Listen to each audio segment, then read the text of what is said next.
Hi friends, welcome to lexemelearning. நீங்கள் PG TRB English examக்கு prepare பண்ணுறீங்களா? அப்போ இந்த வீடியோ உங்களுக்காக தான். நம்ம இன்றைக்கி UNIT-8ல் மாடர்ன் ஃபிக்ஷன் பற்றி பார்க்க போகிறோம். நம்ம சேனலில் ஆல்ரெடி நிறைய MCQ வீடியோஸ் போட்டிருக்கோம். இன்னும் நிறைய வந்துக்கிட்டே இருக்குது. அதனால் நீங்கள் புதுசாக இந்த சேனலை பார்க்குறவங்கன்னா மறக்காமல் சப்ஸ்கிரைப் பண்ணிக்கோங்க. அதோட பெல் பட்டன் கிளிக் பண்ணி ஆல் அப்படின்ற ஆப்ஷனை செலக்ட் பண்ணிக்கோங்க. அப்போ தான் நான் போடுற எல்லா வீடியோவும் உங்களுக்கு நோட்டிஃபிகேஷனில் வரும். ஃபிக்ஷன்னா என்னப்பா அப்படின்றது தான் உங்கள் question. It is nothing. It is the imagination created in the literature in the form of prose that describes the imaginary events or people. Confuse ஆகுதா? கன்ஃபியூஸே ஆகாதீங்க. அதாவது லிட்ரேச்சர் ஃபார்மில் நம்ம ஒரு ஃபிக்ஷன், அதாவது ஒரு ட்ராமா, நாவல் அந்த மாதிரி எழுதும் போது அதில் வர்ற அந்த கேரக்டர்ஸ் ஆர் ஈவெண்ட்ஸ் இதை வந்து நம்ம இமேஜினேஷனில் கொண்டு வர்றது. So it is not the fact. அவ்வளோதான், very simple. It is not the fact, it is imagination. கேரக்டரும் இமேஜினேஷனாக இருக்கும் அண்ட் த ஈவெண்ட்ஸும் இமேஜினேஷனாக இருக்கும். அவ்வளோதான். ஓகே, ஃபிக்ஷனை நம்ம எந்த ஃபார்மில் பார்க்கலாம் அப்படின்னு பார்த்தீங்கன்னா, it is in novels, stories, creative writing, imaginative writing, prose literature, narration, story telling, etcetera. So நம்மளோட ரைட்டிங்ஸ் மற்றவங்கள கவர் பண்ணுறதுக்காக, இல்லை மற்றவங்கள அட்ராக்ட் பண்ணுறதுக்காக, இல்லை நம்மளோட அந்த தீமை வந்து மற்றவங்கள்ட்ட கொண்டு போகிறதுக்காக, இதுக்கெல்லாம் நாம் யூஸ் பண்ணுற மெத்தட்ஸ் தான் என்னது? Writing novels, stories, creative writing, imaginative writing, prose literature, narration, story telling, இதெல்லாம். ஓகே, இப்போ இந்த ஃபிக்ஷனை வந்து நாம் 3 டைப்ஸாக பிரிக்கிறோம். First one literary fiction, second one genre fiction, third one main stream fiction. Fine, உங்களுக்கு ஃபிக்ஷன்னா என்னன்னு தெரியும். அதாவது it is a literature created from imagination. அப்போ அதுக்கு ஆப்போசிட் என்னது? Yes, it is non fiction. அப்போ நான் ஃபிக்ஷன் ரைட்டிங்ஸ் எப்படி இருக்கும் அப்படின்னு பார்த்தோம்னா, it is the literature based on facts, அதாவது உண்மை சம்பவங்கள். இப்போ புரியுதா இதுக்குள்ள difference? Coming back to our syllabus, it is on the modern fiction that took place in 20th century. 20th centuryலையும் during the first decades, அதாவது first 10 years பார்த்தோம்னா, the literature was busy with the ghost stories. அதாவது cost, ஆவிகள் சம்பந்தமான stories வந்து ரொம்ப பாப்புலராக இருக்குது. அதுக்கப்புறம் டியூரிங் த மிடில் 20th centuryயில் பார்த்தோம்னா, the authors invented the different themes. அது என்னென்ன அப்படின்னு பார்க்கலாம். The impact of wars on novels, அதாவது அப்போ வேர்ல்டு வார் நடந்துகிட்ருக்கு. அந்த டைமில் அவங்க அந்த வாரோட இம்பேக்டை அவங்க நாவல்ஸில் கொண்டு வராங்க. அடுத்து சயின்ஸ் ஃபிக்ஷன் பார்த்திங்கன்னா, இப்போ வார் அப்படின்னும் போது அங்கே அவங்க யூஸ் பண்ண டிஃப்ரெண்ட் சயின்டிஃபிக் டெக்னாலஜிஸ் இருக்கும் இல்லையா? ஸோ அப்போ அதை வந்து அவங்களுடைய நாவலில் கொண்டு வராங்க. தென் இம்பார்ட்டன்ட் அமெரிக்கன் நாவலிஸ்ட், அதாவது during the mid 20th century American novelist நிறைய பேர் பாப்புலர் ஆகுறாங்க. அடுத்து the impact of television. So டெலிவிஷனில் இந்த நாவல்ஸ் எல்லாம் அப்படியே ப்ளே மாதிரி கொண்டு வராங்க. Next preoccupation with sex. Next foreign writers, அதாவது அமெரிக்கா தனியாக பார்த்தோம், அது இல்லாமல் இன்னும் ஃபாரின் ரைட்டர்ஸ் நிறைய பேர் ஃபேமஸ் ஆகிட்டு வராங்க. Then comes the boom in publishing industry. Publishing அப்படின்னும் போது the press took the main role in the industry. இது எல்லாத்தையும் நம்ம ஷார்ட்டாக பார்த்துருவோம். The first feature of fiction வந்து the impact of wars on novels.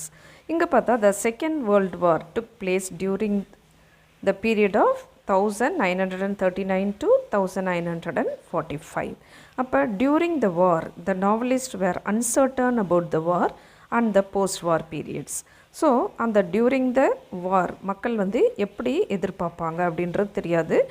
அதுக்கப்புறம் அந்த வாருக்கு அப்புறம், அதாவது போஸ்ட் வார், அந்த டைமில் இவங்களோட மென்டாலிட்டி எப்படி இருக்கும் அப்படின்றது தெரியாது.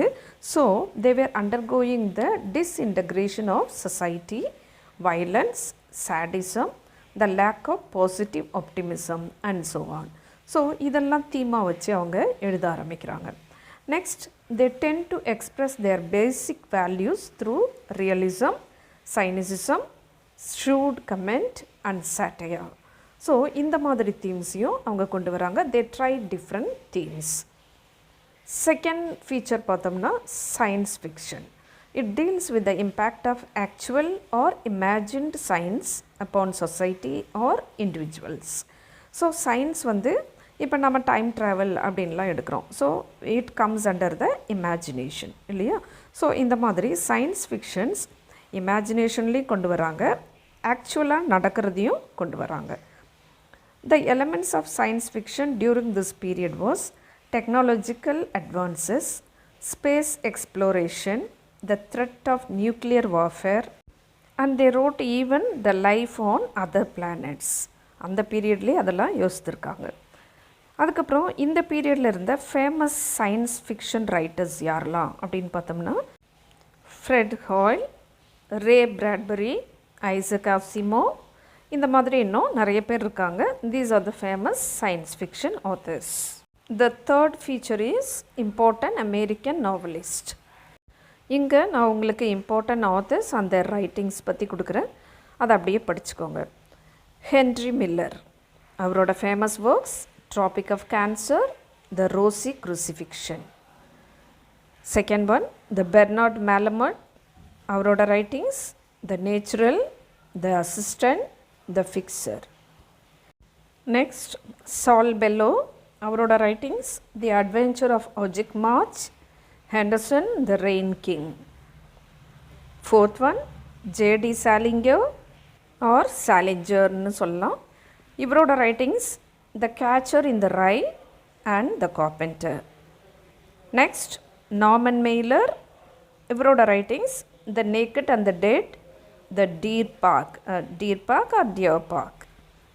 Then John Updike, இவரோட ரைட்டிங்ஸ் Rabbit, Run, Couples.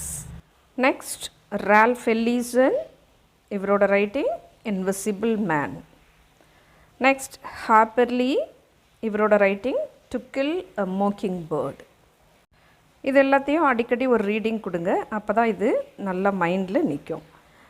Next feature the impact of television. Television அப்படின்னா என்னென்னு தெரியும் உங்களுக்கு, நம்ம அதில் என்னெல்லாம் பார்க்குறோம் அப்படின்றதும் உங்களுக்கு நல்லாவே தெரியும். Dramas or novels and short stories were presented in dramatized version and as TV serials. So இந்த நாவல்ஸ் எல்லாம் வந்து ட்ராமா மாதிரி இல்லாட்டி சீரியல்ஸ் மாதிரி கொடுத்துட்ருந்தாங்க. இது அப்படியே ரிவர்ஸில் ஒரு ப்ராசஸ் நடக்குது. அதாவது ஒரு சில சீரியல்ஸ் அது வந்து நாவலாகவும் எழுதப்பட்டது. அதாவது எழுதப்பட்ட நாவலை மட்டும் அவங்க டிஸ்பிளே பண்ணல, அங்கே ஆல்ரெடி டிஸ்பிளே ஆகிட்டுருக்கிற சீரியல்ஸையும் எடுத்து நாவலாக எழுதினவங்களும் இருக்காங்க. So in this way literature spread ஆகிறதுக்கு டெலிவிஷன் ஒரு இம்பார்ட்டண்ட் டூலாக இருந்திருக்கு. Next feature preoccupation with sex. இங்கே டிஹெச் லாரன்ஸ் நாவல் ஒன்று இருக்குது, அதாவது லேடி சாட்டர்லி லவர் அப்படின்ட்டு. So it is an example for this preoccupation with sex. இந்த ஸ்டோரியில் பார்த்தீங்கன்னா it concerns a young married woman. அவங்க பேர் தான் வந்து லேடி சாட்டர்லி அப்படின்னு சொல்கிறோம். ஆக்சுவலாக அவங்க வந்து ஒரு கான்ஸ்டன்ஸ்னால் அவங்க வந்து ஒரு குவீன். இந்த லேடி சாட்டர்லியோட ஹஸ்பண்ட் சர் கிளிஃபோர்ட் சாட்டர்லி. இப்போ இவர் வந்து நல்ல ஒரு ஹேண்ட்ஸம் மேன், ரெண்டு பேரும் நல்லா வாழ்ந்துட்டுருக்காங்க. இந்த டைமில் என்ன ஆகுது அப்படின்னா he went for the war and he was paralyzed down from the waist. அதாவது இடுப்பு கீழே அவருக்கு பேரலைஸ் ஆகிடுது. So she can't continue with him as a life partner. அதனால் இவங்க என்ன செய்கிறாங்க அப்படின்னா she fell in love with her husband's gamekeeper Oliver Mellors. கேம்கீப்பர் அப்படின்னா ஒரு லார்ஜ் ஏரியாவில் கேம்ஸ் எல்லாம் ப்ரொடெக்ட் பண்ணுற ஒருத்தர். ஸோ கிளிஃபார்ட் வந்து கிங் அப்படின்னா ஆலிவர் மெல்லர் அவருடைய நாட்டில் இருக்கிற கேம்ஸை ப்ரொடெக்ட் பண்ணுற ஒரு கேம் கீப்பர். இப்போ இந்த Lady Chatterley became pregnant by Oliver Mellors, அதாவது கேம் கீப்பரால். அதனால் she left Clifford. ஸோ இந்த ப்ரீஆக்குபேஷன் வித் செக்ஸ் அப்படின்ற தீமை டிஹெச் லாரன்ஸ் இவரோட லேடி சாட்டர்லி லவரில் அழகாக சொல்லியிருக்காரு. Some of the foreign writers are Mann, Gide or ஜைடுன்னு சொல்லலாம், Alberto Moravia, Jean Paul, Albert Camus. இவங்கெல்லாம் வந்து some of the foreign writers. இவங்களோட நாவல்ஸை ட்ரான்ஸ்லேட் பண்ணி ஃபிக்ஷனாக மாற்றிருக்காங்க. அடுத்து பூம் இன் பப்ளிஷிங் இண்டஸ்ட்ரி.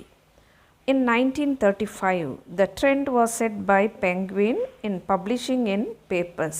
அதாவது பெங்குவின் அப்படின்றவர் அது வரைக்கும் ஆக்டிங் அப்படின்ட்டு இருந்த அந்த நாவல் ஸ்டேட்டஸை அடுத்த லெவலுக்கு கொண்டு போகிறாரு. That is printing. The revolution in printing increased the demand more and more for reading material. இப்போ அதை வந்து சீனாவே பார்த்துட்டு இருந்தவங்க படிக்க ஆரம்பிக்கிறாங்க. And their interest developed more and more. அப்போ இன்ட்ரெஸ்ட் அதிகமாக பிரிண்டிங் நெசசரியும் அதிகமாகுது.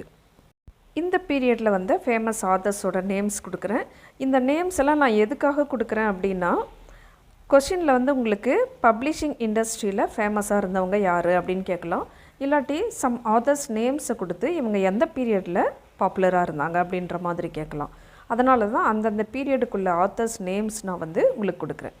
ஸோ இங்கேயும் அதே போல் தர்றேன், பார்த்துக்கோங்க. Arnold Bennett, Herbert George Wells, Joseph Conrad, William Somerset Maugham, E.M. Foster, D.H. Lawrence, Aldous Huxley, Samuel Beckett, James, T.S. Eliot, Ezra Pound, Sylvia Plath, Virginia Woolf, E.E. Cummings. இவங்கெல்லாம் modern fiction பீரியடில் ஃபேமஸாக இருந்த authors. Modern fiction உங்களுக்கு ஓரளவு புரிஞ்சிருக்கும்னு நினைக்கிறேன். உங்களுக்கு time இருந்தால் நான் கொடுத்துருக்குற இந்த ஆத்தர்ஸோட பயோகிராஃபியை நல்லா செக் பண்ணிக்கோங்க. வேணா ஒரு லிஸ்ட் போட்டு நீங்கள் வந்து காலம்ஸ் மாதிரி போட்டு இந்த ஆத்தர்ஸோட நேம்ஸ், அவங்களோட டேட் ஆஃப் பர்த், அவங்களோட ஃபேமஸ் ஒர்க்ஸ், எப்போ நோபல் ப்ரைஸ் வாங்கினாங்க, அந்த மாதிரி ஒரு சில பர்டிகுலர் டீட்டெயில்ஸை எழுதி வச்சுக்கோங்க. ஏன்னா இதெல்லாம் எப்படி கேட்பாங்க அப்படின்னு நமக்கு சொல்ல முடியாது. ஸோ இப்போ நம்ம MCQ பார்த்துருவோம். Question number 1. Modern novel and traditional novels are differentiated by dash. Your answer is David Deutsch. Question number 2. Dash is known as the father of modern novel. Your answer, Henry Fielding. Question number 3. Dash was the world's first modern novel. Don Quixote. இது ஒரு excellent நாவல், time இருந்தால் படித்து பாருங்கள். Question number 4. The literature created from imagination is named as dash. It is fiction. அதாவது literature, imagination, இந்த ரெண்டு word வந்தாவே கண்ணை மூடிட்டு ஃபிக்ஷன்னு போட்டுருங்க. Question number 5. During the first decades of 20th century, dash were popular. Ghost stories. Question number 6. Dash is depicted in modern novels. Your answer is the inner self and consciousness. Question number 7. We can see the dash and dash in modern fiction. Modern fictionல மெயினாக எதை கொண்டு வந்தாங்க அப்படின்னா anti-romantic and anti-Victorian attitude. Question number 8. Dash is a public instrument focusing on the significance of the society. Novel. Question number 9. Novel means dash in French and Italian. Novel means new. Italianல novello அப்படின்னு சொல்லுவாங்க. So that means new. Question number 10. Dash deals with the impact of actual or imagined science upon society. Science அப்படின்னு வரும்போது it is science fiction. Question number 11. Subjective, psychological, variety and complexity, pessimism are the characteristics of dash. Yes, of course it is modern novel. ஸோ modern நாவலோட characteristics இது தான். இதுவே உங்களுக்கு வேறு மாதிரியும் டிஃப்ரெண்ட்டாக கேட்கலாம். அதனால் இந்த கொஷினையும் சேர்த்து படிச்சுக்கோங்க. Question number 12. The psychological novel was popularized by dash. Virginia Woolf. Question number 13. Virginia Woolf, Samuel Beckett, James Joyce, Dorothy Richardson, Marcel Proust are famous for practicing the dash. It is stream of consciousness. So that is a theme they practiced. அது யார் யார் அப்படின்றத அந்த பேருங்களையும் சேர்த்து பார்த்துக்கோங்க. Question number 14. D.H. Lawrence used the dash in his writings. He used the sexual frankness. Question number 15.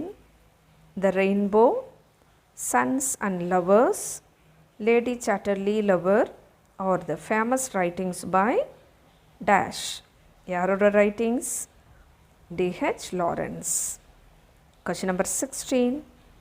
D.H. Lawrence derived his philosophy from dash. D.H. Lawrence அவருடைய theme எங்கேருந்து எடுக்கிறாரு மெயினாக அப்படின்னு பார்த்தோம்னா Sigmund Freud's theory of psychology.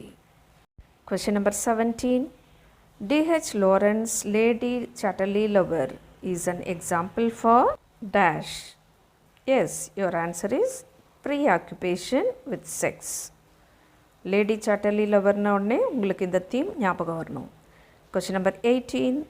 The modern novel deals with the relationship between dash and dash. Your answer is loneliness and love. Question number 19. D.H. Lawrence focused on the dash and dash society in his writings. Your answer is lower and middle class. Question number 20.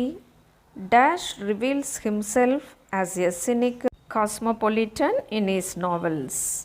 Your answer is Somerset Maugham. Question number 11.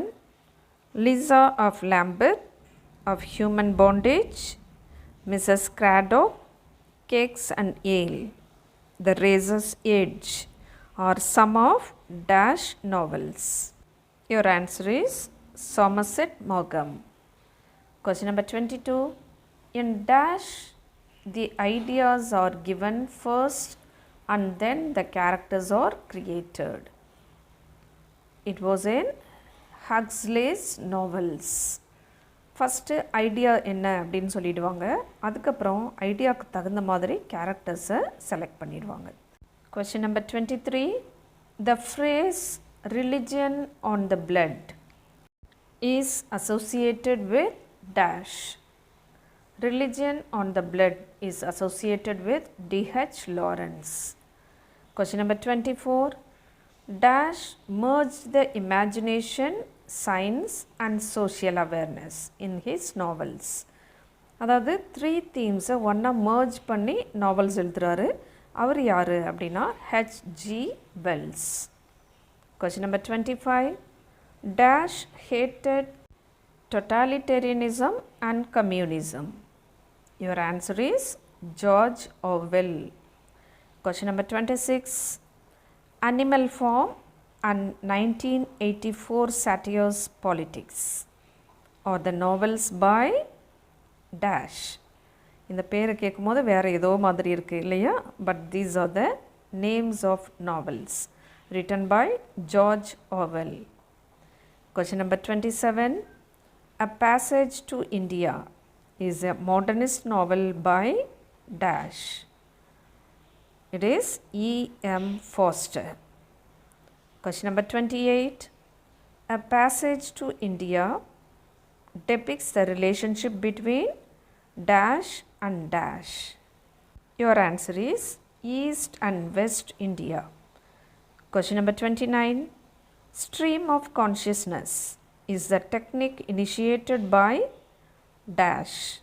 It was initiated by James Joyce. இதை நிறைய authors எழுதியிருப்பாங்க. Beginning of the வீடியோவில் நம்ம பார்த்துருக்கோம். ஆனால் இதை initiate பண்ணவர், அதாவது ஸ்டார்ட் பண்ணவர் James Joyce. Question number 30. Huxley and George Orwell. Novels are called as dash. இவங்களோட நாவல்ஸ்க்கு நாவல் ஆஃப் ஐடியாஸ் அப்படின்ட்டு ஒரு பேர் உண்டு. So your answer is novel of ideas. இந்த வீடியோ உங்களுக்கு கண்டிப்பாக யூஸ்ஃபுல்லாக இருந்திருக்கும்னு நம்புகிறேன். நீங்கள் ஃப்ரீயாக இருக்கும் போது இதில் கொடுத்துருக்கிற அத்தனை ஆத்தர்ஸோட பயோகிராஃபியை நோட் பண்ணி வச்சுக்கோங்க. அது உங்களுக்கு இன்னும் பெனிஃபிட்டபுளாக இருக்கும். நானே எல்லாத்தையும் கொடுக்கலான்னு நினச்சேன், பட் மற்ற சாப்டர்ஸை முடிக்க நமக்கு டைம் இருக்காது. அதனால தான் உங்களுக்கு அதை ஹோம்ஒர்க் மாதிரி கொடுத்துட்டேன். நீங்கள் இன்னும் இந்த சேனலை சப்ஸ்கிரைப் பண்ணலைன்னா மறக்காமல் இப்போ சப்ஸ்கிரைப் பண்ணிவிடுங்க. அதுக்கப்புறம் பெல் பட்டன் கிளிக் பண்ணி ஆல் அப்படின்ற ஆப்ஷனை செலக்ட் பண்ணி வச்சுக்கோங்க. அப்போ தான் நான் போடுற எல்லா வீடியோவும் உங்களுக்கு உடனே நோட்டிஃபிகேஷனில் வரும். இன்னும் நிறைய வீடியோஸ் வந்துக்கிட்டே இருக்குது. We'll see you in the next video. Until then, bye.